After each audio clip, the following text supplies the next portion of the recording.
मित्रों नमस्कार। Ganpati watch astrology से मैं प्रोफेसर डॉक्टर ए के चौबे आप सभी मित्रों का अपने इस यूट्यूब चैनल पर हार्दिक अभिनंदन और स्वागत करता हूं। मित्रों नमस्कार। मित्रों मैं आपसे आज चर्चा करूंगा फिर अपनी जो मैंने चर्चा शुरू की थी कि मई मास के लिए विभिन्न राशियों का राशिफल दे रहा था मैं, तो तीन राशियों का मैं एक एक ग्रुप बनाऊंगा जैसा मैंने कहा था। तो मैं 3 राशियों की चर्चा कर चुका था, यानी मिथुन तक, मेष वृषभ और मिथुन की कर चुका था। अब मैं कर्क सिंह और कन्या की चर्चा करूंगा। मित्रों मैं चर्चा स्टार्ट करूं उससे पहले आपसे निवेदन करूं कि जो मेरी चैनल पर पहली बार आए हैं वो कृपया चैनल को सब्सक्राइब करें, बेल आइकन को प्रेस करें, नोटिफिकेशन को ऑन करके अगर ऑल सेलेक्ट कर लेते हैं तो मेरे अगले वीडियो की सूचना स्वतः ही उनके अकाउंट में पहुंच जाएगी। तो मित्रों और जाते जाते आप कुछ भी कमेंट्स में लिखें, आप जो कुछ कहना चाहें कहें। व्हाट्सएप नंबर पर मैसेज भेज सकते हैं, कुछ पूछना है उसको मैं बता सकता हूँ आपको, और कुछ नहीं लिखना है आपको तो जाते जाते कम से कम कमेंट्स में माँ गणेशाय नमः, हनुमते नमः, माँ भगवती नमः, कुछ लो, माँ दुर्गा नमः, कुछ लिखिए तो भगवान गणेश, भगवान हनुमान, भगवान शिव, माता दुर्गा आपको आशीर्वाद प्रदान करेंगे। मित्रों कमेंट्स में कुछ भी लिखिए। तो मेरी चर्चा का विषय देखिए। अब कर्क राशि का मई का महीना कैसा रहेगा देखिए। ग्रह गोचर तो मैंने आपको पता ही है, पहले अब अभी बता दूं कि 4 ग्रह एक ही भाव में यानी मेष राशि में हैं। सूर्य हैं जो कि 14 अप्रैल को आए थे, बुध पहले से हैं, राहु पहले से और बृहस्पति आ गए 22 अप्रैल को। तो 4 ग्रह सूर्य, बुध, बृहस्पति और राहु मेष राशि में, काल पुरुष की कुंडली के पहले भाव में, कर्क राशि के 10वें भाव में। और देखिए बाकी तो तुला राशि में केतु है और शुक्र अभी 2 मई तक, केवल 2 मई तक ही जो है वृषभ राशि में है। उसके बाद 2 मई को वो मिथुन राशि में आ जाएंगे मंगल के पास, और 10 मई तक वहीं रहेंगे मंगल दोनों मिल करके। 10 मई को मंगल फिर आगे चले जाएंगे, यानी कहाँ केंद्र में आ जाएंगे कर्क राशि में ही। और 30 मई को शुक्र भी वहाँ आ जाएंगे मंगल के पास कर्क राशि में ही। तो ये रहा ग्रह गोचर सारे ग्रहों का। सूर्य भगवान और 15 मई को भी आ जाएंगे वृषभ राशि में, क्योंकि अभी मेष राशि में है उच्च के, 15 मई को आ जाएंगे। तो ये सूर्य भगवान का भी, तो ये सारे ग्रहों का ग्रह गोचर है देखिए। तो चंद्र राशि के अनुसार बता रहा हूँ मैं, वैसे आप लग्न के राशि भी देख सकते हैं इसका। और चंद्र राशि के हिसाब से जो है 10वां भाव जो है मेष राशि है, वहाँ 4 ग्रह बैठे हुए हैं। राहु जैसे बताया मैंने, सूर्य, बृहस्पति और बुध। तो कार्य क्षेत्र में है ये 10वां भाव, कार्य क्षेत्र में काम की अधिकता रह सकती है कर्क राशि वालों को, जिसका असर जो है काम की गति पर पड़ सकता है। आप काम ज़्यादा होगा तो काम स्लो हो जाएगा। और 4 ग्रह देखिए, देख रहे हैं वहाँ पर शनि का असर भी पड़ेगा, कि शनि जो है 11वीं राशि में, यानी शनि जो है कुंभ राशि में 8वें भाव में बैठे हुए हैं। तो 8वें भाव से तीसरी दृष्टि पड़ रही है शनि की मेष राशि पर। तो शनि की दृष्टि से, शनि का मतलब शनै चल रही है, यानी धीमे धीमे चल रहा है। तो शनि की दृष्टि से सारे काम स्लो धीमे हो जाते हैं। तो आप अपने कार्य क्षेत्र में धीमा काम करेंगे तो वर्कलोड बढ़ेगा, काम ज़्यादा बढ़ जाएगा, परिश्रम ज़्यादा करना पड़ेगा। तो कार्य क्षेत्र में देखिए थोड़ा सा समस्या पैदा तो होगी, जब आप काम स्लो करेंगे तो समस्या पैदा होगी, और उस कारण से आपका वहाँ से ट्रांसफ़र भी हो सकता है, तबादला हो सकता है प्रमोशन के साथ, या आप खुद तबादला ले सकते हैं। कार्य क्षेत्र बदल सकता है आपका, कार्य क्षेत्र में परिवर्तन, तरक्की, नौकरी में तरक्की संभव है। तो कार्य क्षेत्र के स्वामी कौन है देखिए, मेष राशि है तो मंगल स्वामी है। कार्य क्षेत्र के स्वामी मंगल का देखिए पहले 10 दिनों तक तो मिथुन राशि में रहेंगे, उसके बाद फिर वो 10 तारीख के बाद कर्क राशि में यानी लग्न में आ जाएंगे। तो मंगल जो है बिजनेस का, जो बिजनेस करते हैं उनको भी अपने प्रतियोगियों से सामना करना पड़ेगा और बड़े परिश्रम करना पड़ेगा, तब आपको बिजनेस में लाभ मिलेगा, व्यवसाय में लाभ मिलेगा। आप यानी कार्य क्षेत्र में जो नौकरी करता है उसको भी मेहनत करनी पड़ेगी, बल्कि जॉब परिवर्तन हो सकता है, क्योंकि वो आपको वर्कलोड ज़्यादा होगा, आप उसको कर नहीं पाएंगे। और बिजनेस वालों को, व्यवसाय वालों को भी जो है लोड काफ़ी होगा, परिश्रम बहुत करना पड़ेगा। प्रतिद्वंदियों से आपको जीतने के लिए बड़ी मेहनत करनी पड़ेगी, तब जाके आपको धन का लाभ होगा। तो और देखिए, राहु और बृहस्पति की स्थिति तथा मंगल की स्थिति ये बता रही है कि जातक को आर्थिक परेशानी का सामना करना पड़ सकता है। भाई कर्क राशि वालों, आपको आर्थिक अस्थिरता तो आएगी, आर्थिक दिक्कत आएगी, इसलिए सतर्क रहिए और अपना कार्य सतर्क रहकर करिए जिससे कम से कम हानि हो। चतुर्थ भाव पर राहु की दृष्टि और केतु की उपस्थिति वहाँ पर सुख साधनों की कमी बता रही है। माता का स्वास्थ्य या निर्बल हो सकता है। शनि के अष्टम भाव में होने से देखिए द्वितीय भाव पर दृष्टि पड़ रही है। द्वितीय भाव धन का भाव है और देखिए परिवार का भाव है। स्वास्थ्य समस्या भी आ सकती है, स्वास्थ्य समस्या आ सकती है, आँखों को थोड़ी दिक्कत आ सकती है, हड्डियों के दर्द हो सकते हैं, जैसे हड्डियों में जोड़ों के दर्द, परेशानी बढ़ सकती है। सातवें भाव के स्वामी जो है शनि है, मकर राशि है सातवें भाव में। तो मकर राशि के मतलब सातवें भाव के स्वामी जो है आठवें भाव में बैठे हुए हैं, यानी कहाँ बैठे हुए हैं? कुंभ राशि में। तो परिवार में पति पत्नी के बीच कुछ समस्या आ सकती है कि शनि अष्टम में है। शुक्र के 12वें भाव में होने के कारण भी देखिए शुक्र जो है अभी 2 तारीख को आ जाएंगे जब मिथुन राशि में, और 30 तक रहेंगे, मई तक 12वें भाव में रहेंगे। तो एक तरह से पूरा मई का महीना शुक्र 12वें भाव में रहेंगे।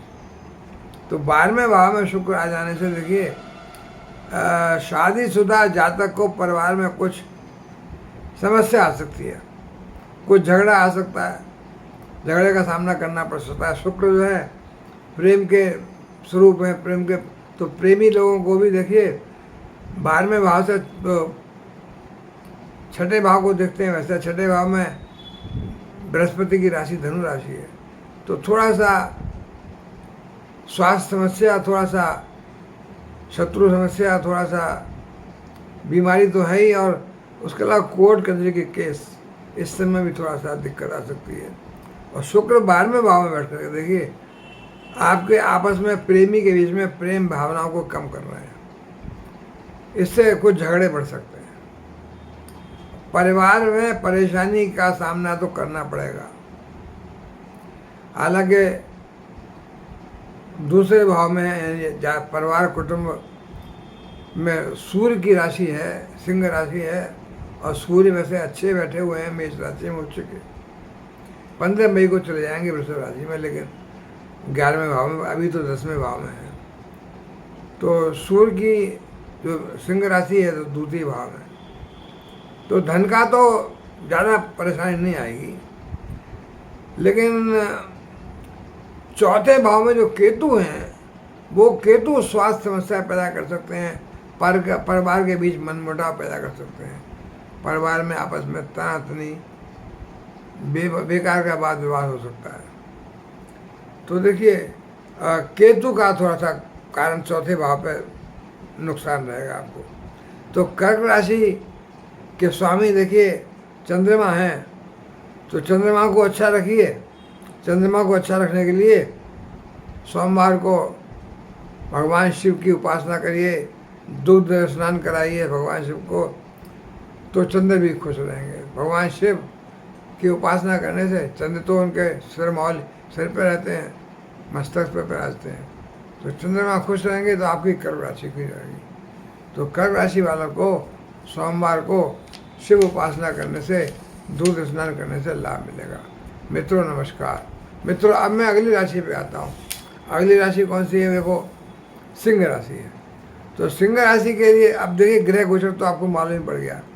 बस केवल इतना फर्क है कि जो कर्क राशि के लिए दसम भाव में थी 4 ग्रह मेष राशि, वो सिंह राशि के लिए नवम भाव में यानी भाग्य भाव में आ गए। तो भाग्य भाव में सूर्य, राहु, बुध और बृहस्पति, और देखिए शनि सप्तम भाव में और केतु तीसरे भाव में, धन भाव में छठे भाव में बुध की राशि यानी कन्या राशि, और बुध तो अच्छे उच्च के बैठे हैं भाग्य भाव में, भाग्य में। और देखिए बुध की दूसरी राशि 11वें भाव में, लाभ भाव में, मिथुन राशि जो है। तो ये तो ग्रह गोचर रहा, यानी कैरियर के हिसाब से आप देखिए ये महाप्रारंभ में शुक्र की 10th हाउस में उपस्थिति। शुक्र जो है 2 मई को शुक्र की राशि जो है 10वें भाव में ही है। तो शुक्र महीना का प्रारंभ में 2 मई को 10वें भाव में ही थे, उसके बाद चले गए 11वें भाव में, लाभ भाव में, और 30 मई तक वहाँ रहेंगे जहाँ मंगल भी बैठे हुए हैं, और मंगल 10 मई को आगे बढ़ जाएंगे फिर 12वें भाव में।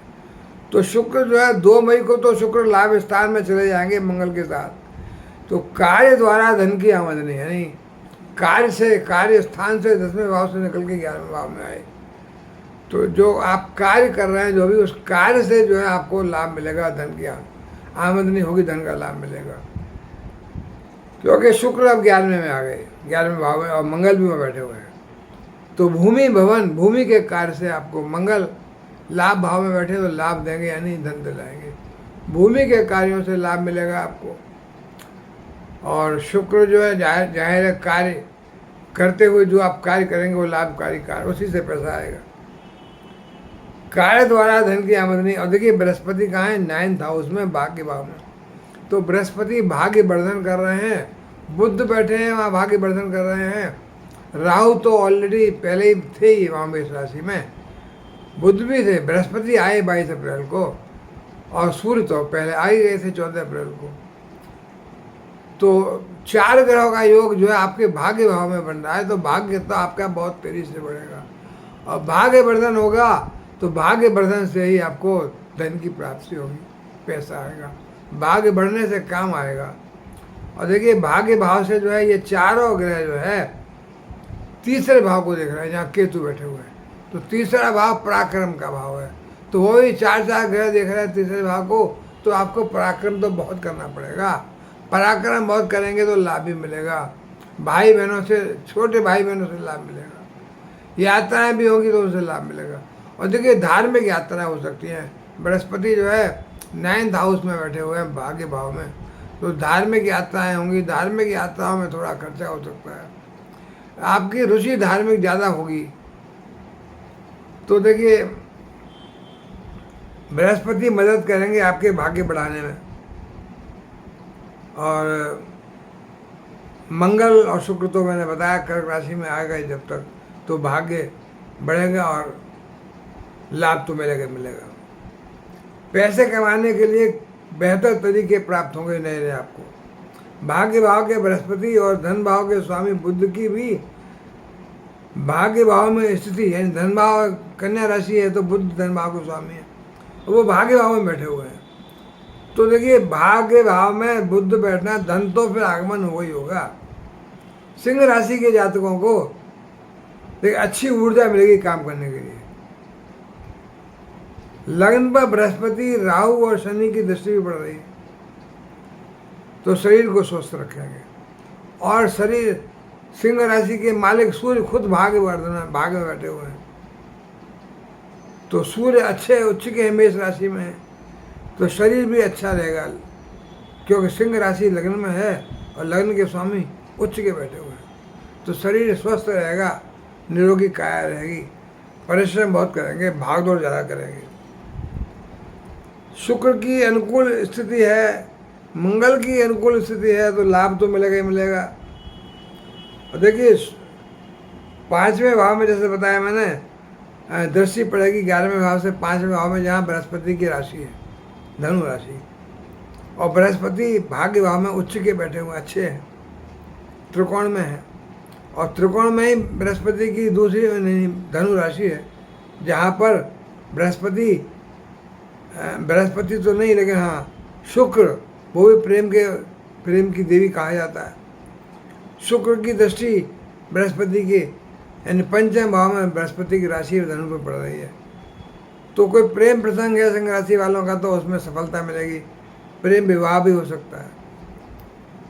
और देखिए, प्रेम प्रसंग है, प्रेमी स्वभाव है, तो सप्तम पे पति पत्नी के भाव में भी अच्छा रहेगा, प्रेम संबंध अच्छे रहेंगे, अच्छा वातावरण रहेगा। शनि भी मौजूद हैं कुंभ राशि के उच्च के होकर के, तो शनि भी मजबूती से आपके लग्न को भी देखेंगे, आपको मजबूत बनाएंगे, और आपके सप्तम भाव में बैठे हुए हैं तो पति पत्नी के में भी अच्छा बनाएंगे। और संतान भाव जैसे बताया मैं, धनु राशि है, वहाँ पर शुक्र की और मंगल की दृष्टि पड़ रही है। और देखिए, यहाँ से जो बृहस्पति की और बुध की इनकी दृष्टि भी देख, त्रिकोण है ना, तो ये त्रिकोण से नवम भाव से 7वां 8वां नवा दृष्टि जो है 5वें भाव में पड़ रही है। तो बृहस्पति देव खुद अपनी राशि धनु राशि को देख रहे हैं, बुध तृतीय भाव को देख रहे हैं, और राहु और बृहस्पति दोनों ही पंचम भाव को देख रहे हैं, धनु राशि को। तो बृहस्पति खुद अपनी राशि को देख रहे हैं, संतान भाव को देख रहे हैं। तो संतान द्वारा कोई ऐसा अच्छा काम किया जाएगा कि संतान द्वारा किए गए काम से आपको सम्मान मिलेगा, पद प्रतिष्ठा, मान सम्मान, समाज में आपका सम्मान हो, प्रतिष्ठा बढ़े। काय से? संतान के काम से। देखिए, पारिवारिक जीवन में सफलता प्राप्त हो रही है, क्योंकि दूसरे भाव में कन्या राशि है और बुध अच्छे बैठे हुए हैं बाकी भाव में। सूर्य देखिए 15 मई के बाद 10वें हाउस में आ जाएंगे, तब राशि स्वामी की उपस्थिति 10वें भाव में आ जाएगी कार्य क्षेत्र में, तो फिर राशि स्वामी सहायता प्रदान करेंगे कार्य क्षेत्र में। लग्न में जो है सिंह राशि है तो उसको लाभ मिलेगा। और देखिए, पराक्रम भाव पर दृष्टि पड़ रही है 4 ग्रहों की, तो फिर परिश्रम तो करना ही पड़ेगा, जितना परिश्रम ज़्यादा करेंगे उतना ही लाभ मिलेगा। शनि की सप्तम में उपस्थिति व्यवसायी को काम में थोड़ा स्लो कर सकती है, क्यों? शनि की दृष्टि से काम स्लो हो सकता है, तो रुकावट थोड़ी सी आ सकती है, पार्टनर्स का पूरा सहयोग नहीं मिलेगा। लेकिन 9th हाउस में बृहस्पति राहु के साथ होने के बावजूद लाभ तो पहुंचेगा ही पहुंचेगा, क्योंकि राहु कितना ही नेगेटिविटी करे, लेकिन गुरु बृहस्पति का जो लाभ देना है वो लाभ तो देंगे ही देंगे। राहु अगर कोई नेगेटिविटी दे रहे थे तो बृहस्पति वहाँ पर उनकी नेगेटिविटी कम कर देंगे, धनात्मकता आ जाएगी। धार्मिक कार्यों में रुचि तो बढ़ेगी कि 9th हाउस में बृहस्पति बैठे हुए हैं, यात्राएं भी हो सकती हैं धार्मिक। और देखिए, और भी ज़्यादा अधिक लाभ चाहिए आपको तो सूर्य की पूजा तो करें, सूर्य को जल चढ़ाएं, सूर्य की तो नित्य पूजा करें, ओम भास्कराय नमः का जाप करें, ओम भास्कराय नमः। रविवार को देखिए गरीबों की कुछ सहायता कर दिया करें, कि रविवार जो है सूर्य का दिन है, तो आपको सिंह राशि वालों को और लाभ मिलेगा। मित्रों, अब मैं अगली राशि पर चलता हूँ। कौन सी राशि? कन्या राशि। तो कन्या राशि के लिए अब ग्रह गोचर जो है थोड़ा सा, कन्या राशि के अष्टम भाव में 4 ग्रह आ गए, इतना ही फर्क पड़ता है, क्योंकि सिंह राशि से कन्या राशि बढ़े तो एक खाना, यानी केतु अब जब धन भाव में आ जाएंगे, और शनि जो सप्तम से निकल कर 6ठे भाव में आ जाएंगे, कुंभ राशि 6ठे में आ जाएगी, धनु राशि 4थे भाव में आ जाएगी, ये परिवर्तन पड़ेगा। और मिथुन राशि 10वें भाव में, जहाँ मंगल और बाद में शुक्र भी आ जाएंगे, 10 मई तक शुक्र भी रहेंगे। कहाँ पर? कर्म क्षेत्र में। तो ये तो है ग्रह गोचर। कार्य क्षेत्र में मंगल बैठे हैं, कार्य क्षेत्र में मंगल तो ऑलरेडी पहले से हैं ही वहाँ पर मिथुन राशि में, जहाँ 2 मई को शुक्र भी आ जाएंगे, तो मंगल और शुक्र दोनों की युति बनेगी कार्य क्षेत्र में कन्या राशि वालों के लिए। जैसे जातक की नौकरी के मामले में काफ़ी अनुकूलता आएगी, नौकरी में तरक्की हो सकती है, नौकरी में प्रमोशन मिल सकता है, पदोन्नति हो सकती है, काम थोड़ा बढ़ सकता है और इम्पोर्टेंस काम की बढ़ जाएगी। तो मंगल जो है देखिए 10 तारीख तक तो यहाँ मंगल रहेंगे 10 तारीख तक तो मंगल, फिर 10 तारीख के बाद मंगल जो है चौथे राशि यानी कर्क राशि में चले जाएंगे 11वें भाव में। तो मंगल फिर कर्म स्थान को छोड़कर लाभ स्थान में आ जाएंगे। तो लाभ तो देंगे ना मंगल का, कार्य के द्वारा लाभ होता है। जो आप मंगल से कनेक्टेड कार्य करते हैं अगर, तो बहुत ज़्यादा लाभ मिलेगा। 8th हाउस में देखिए मैं बताऊँ 4 ग्रहों की युति जो है बृहस्पति और बुध राहु के साथ 8वें भाव में बैठे हुए हैं। तो ये कार्य क्षेत्र में बुध तथा लग्न में भी बुध की राशि है कन्या राशि, तो नई नई चुनौतियों का सामना करना पड़ सकता है। कार्य का देखिए दबाव तो थोड़ा परेशान करेगा आपको, मतलब कार्य क्षेत्र में थोड़ा कार्य बढ़ेगा आपका, क्योंकि बुध की राशि है मिथुन राशि और बुध जो है अष्टम में है। अष्टम में तो ज़्यादातर ग्रह जो दुष्ट ग्रह हैं थोड़ा सा कुछ राजयोग बनता है, जब विपरीत राजयोग वगैरह तब तो लाभ होता है, लेकिन अदरवाइज तो अष्टम के यानी 6ठे भाव के 8वें भाव के 12वें भाव के ग्रह तो अच्छा फल नहीं देते हैं, अच्छे ग्रह। तो कर्म क्षेत्र में थोड़ा सा काम बढ़ेगा, काम का लोड बढ़ेगा। 4 ग्रहों की स्थिति बुध और राहु के साथ साथ होने से 8वें भाव में बैठने से लग्न में भी बुध की राशि है, तो नई नई चुनौतियों का सामना करना पड़ेगा। कार्य का दबाव बहुत ज़्यादा रहेगा तो परेशान कर सकता है आपको। देखिए कामयाबी तो मिलेगी, अपने हिसाब से काम करें, आप काम करेंगे काम पूरा होगा तो कामयाबी तो मिलेगी। किसी का दबाव सहन करने की ज़रूरत नहीं है, अपने हिसाब से काम करिए और काम पूरा होगा तो फिर आपको कैरियर में, नौकरी में अथवा बिजनेस में दोनों में ही लाभ मिलेगा। जो भी जातक है लाभ बिजनेस कर रहे हैं तो उसमें। और देखिए अष्टम में 4 ग्रह और धन पर दृष्टि पड़ रही है, 8 में से धन भाव पर दृष्टि पड़ रही है 4 ग्रहों की, और केतु वहाँ बैठे हुए हैं तुला राशि में। तुला राशि के स्वामी शुक्र जो है कर्म क्षेत्र में थे और 30 मई तक वहीं रहेंगे कर्म क्षेत्र में। तो कर्म क्षेत्र से धन की प्राप्ति, कि तुला राशि वहाँ बैठी है धन भाव में और शुक्र बैठे हुए हैं कर्म क्षेत्र में। हालांकि राशि मिथुन है लेकिन कर्म स्थान में बैठे हुए हैं, तो कार्यों को पूरा करने से धन की प्राप्ति होगी, धन मिलेगा। थोड़ा दिक्कतों का सामना करना पड़ सकता है। देखो शनि जो है 6ठे भाव में है, शनि जो है आपके शत्रुओं को तो मारेंगे, बीमारियों को मारेंगे। शनि की दृष्टि 12वें भाव पे पड़ रही है। विदेश, अगर किसी का कोई विदेश से संबंध है तो विदेश यात्रा हो सकती है, विदेश से लाभ हो सकता है, विदेश से पैसा मिल सकता है, क्योंकि सूर्य की राशि वहाँ पर है और सूर्य भी 15 मई के बाद तो आगे यानी भाग्य भाव में आ जाएंगे। 15 मई से पहले सूर्य अष्टम भाव में है। माह के उत्तरार्ध में जब सूर्य लाभ भाग्य भाव में आ जाएंगे 9वें भाव में, तो भाग्यवर्धन करेंगे। और सूर्य की राशि 12वें भाव में है सिंह राशि, तो विदेश से लाभ, विदेश से धन प्राप्त, विदेश बिजनेस है आपका तो वहाँ से पैसा, विदेश में नौकरी है तो वहाँ से पैसा, विदेश जाने की संभावना। क्यों 9वें भाव में सूर्य आ गए और सूर्य की राशि जो है 12वें भाव में है, तो विदेश यात्रा तो संभव है। बहुत से लोगों की विदेश यात्रा होगी और विदेश से लाभ मिलेगा।